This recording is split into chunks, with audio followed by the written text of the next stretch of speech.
নমস্কার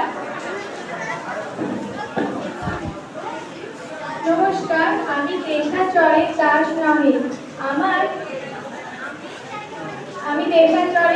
নহে আমি আমার এবং সমাজের মঙ্গলের জন্য যা মনে হইবে তাই করব এবং সারা জীবন ধরে নারীদের শিক্ষা দিয়ে যাব।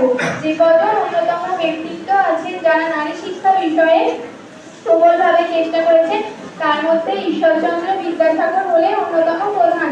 তিনি 1820 থেকে 1891 খ্রিস্টাব্দ পর্যন্ত সারা জীবন ধরে নারী শিক্ষা এবং সমাজ সংস্কার বিষয়ে প্রবলভাবে অগ্রণী ভূমিকা পালন করেছেন।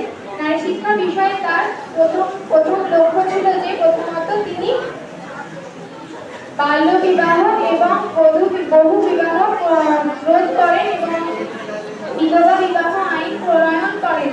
দ্বিতীয়ত তিনি বিশ্বাস করতেন যে নারী শিক্ষা প্রবর্তন করলে পরবর্তী প্রজন্ম শিক্ষিত হয়ে উঠবে। 1858 খ্রিস্টাব্দে দক্ষিণবঙ্গে একটি বিদ্যালয় পরিদর্শকের সরকারি পদে তিনি নিযুক্ত থাকাকালীন 35টি বালিকা বিদ্যালয় এবং 100টি বাংলা বিদ্যালয় স্থাপন করেন এবং পরবর্তীকালে যখন তার জন্মস্থান মেদিনীপুরের বীরসিংহ গ্রামে তার মা ভগবতী দেবীর পুণ্যস্মৃতি রক্ষার্থে তিনি একটি